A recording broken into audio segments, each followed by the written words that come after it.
ಚಿಂತೆಯು ನಮ್ಮನ್ನು ಉಸಿರುಗಟ್ಟಿಸುತ್ತದೆ, ನಮ್ಮ ಮನಸ್ಸನ್ನು ಭಯ ಮತ್ತು ಆತಂಕದಿಂದ ತುಂಬುತ್ತದೆ. ಜೀವನವು ಆರ್ಥಿಕ ತೊಂದರೆಗಳು, ಆರೋಗ್ಯ ಸಮಸ್ಯೆಗಳು, ಮುರಿದ ಸಂಬಂಧಗಳು ಇತ್ಯಾದಿ ಸವಾಲುಗಳಿಂದ ತುಂಬಿರುತ್ತದೆ. ಆದರೆ ಚಿಂತೆಯಿಂದ ಮೇಲೇರಲು ದೇವರು ನಮಗೆ ಒಂದು ಮಾರ್ಗವನ್ನು ತೋರಿಸುತ್ತಾರೆ. ಭಯವು ನಮ್ಮನ್ನು ಮೇಲುಗೈ ಸಾಧಿಸಲು ಬಿಡುವ ಬದಲು ನಾವು ಪ್ರಾರ್ಥನೆಯ ಮೂಲಕ ಎಲ್ಲವನ್ನೂ ದೇವರಿಗೆ ತರಬೇಕು.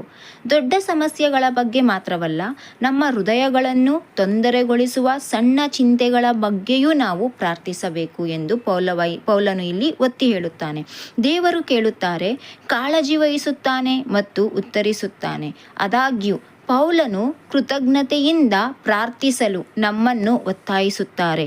ಕೃತಜ್ಞವಾಗಿರುವುದು ನಮ್ಮ ದೃಷ್ಟಿಕೋನವನ್ನು ಬದಲಾಯಿಸುತ್ತದೆ. ನಮ್ಮ ಕಷ್ಟಗಳಿಗಿಂತ ದೇವರ ನಂಬಿಕೆಯಸ್ತೆಯನ್ನು ಮೇಲೆ ಕೇಂದ್ರೀಕರಿಸಲು ನಮಗೆ ಸಹಾಯ ಮಾಡುತ್ತದೆ. ಹಿಂದೆ ಆತನು ನಮಗೆ ಹೇಳಿ ಸಹಾಯ ಮಾಡಿದನು, ಸಾಂತ್ವನ ನೀಡಿದನು ಮತ್ತು ಮಾರ್ಗದರ್ಶನ ನೀಡಿದನು ಎಂಬುದನ್ನು ನಾವು ನೆನಪಿಸಿಕೊಂಡಾಗ ಆತನು ಅದನ್ನು ಮತ್ತೆ ಮಾಡುತ್ತಾನೆ ಎಂದು ನಂಬಿಕೆ ನಮಗಿರುತ್ತದೆ. ಮುಂದಿನ ವಾಗ್ದಾನವು ನಂಬಲಾಗದು. ಎಲ್ಲ ತಿಳುವಳಿಕೆಯನ್ನು ಮೀರುವ ದೇವರ ಶಾಂತಿಯು ನಮ್ಮ ಹೃದಯಗಳನ್ನು ಮತ್ತು ಮನಸ್ಸುಗಳನ್ನು ಕ್ರಿಸ್ತ ಯೇಸುವಿನಲ್ಲಿ ಕಾಯುತ್ತದೆ. ಈ ಶಾಂತಿಯು ಸಂದರ್ಭಗಳಿಂದ ಸ್ವತಂತ್ರವಾಗಿರುತ್ತದೆ. ಅದು ನಮ್ಮೊಳಗೆ ಆಳವಾಗಿ ನೆಲೆಗೊಳ್ಳುತ್ತದೆ. ದೇವರು ಉಸ್ತುವಾರಿ ವಹಿಸುತ್ತಾರೆ ಎಂದು ನಮಗೆ ನೆನಪಿಸುತ್ತದೆ.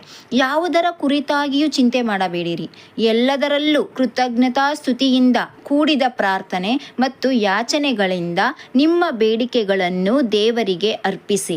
ಆಗ ಎಲ್ಲ ಗ್ರಹಿಕೆಯನ್ನು ಮೀರುವ ದೇವರ ಶಾಂತಿಯು ಯೇಸುವಿನ ಮೂಲಕ ನಿಮ್ಮ ಹೃದಯಗಳನ್ನು ಮನಸ್ಸುಗಳನ್ನು ತುಂಬುತ್ತದೆ. ಅದರಿಂದ ಪೌಲನು ವಾಕ್ಯದಲ್ಲಿ ಹೇಳುತ್ತಾನೆ, ಫಿಲಿಪ್ಪಿಯಂತವರು ಬರೆದವರ 4ನೇ ಅಧ್ಯಾಯ 6ನೇ ವಚನ ಮತ್ತು 7ನೇ ವಚನ, ಯಾವ ಸಂಬಂಧವಾಗಿಯೂ ಚಿಂತೆ ಮಾಡದೆ ಸರ್ವ ವಿಷಯದಲ್ಲಿ ದೇವರ ಮುಂದೆ ಕೃತಜ್ಞತಾಸ್ತುತಿಯನ್ನು ಪ್ರಾರ್ಥನೆ ವಿಜ್ಞಾಪನೆಗಳನ್ನು ಮಾಡುತ್ತಾ ನಿಮಗೆ ಬೇಕಾದುದನ್ನು ತಿಳಿಯಪಡಿಸಿ.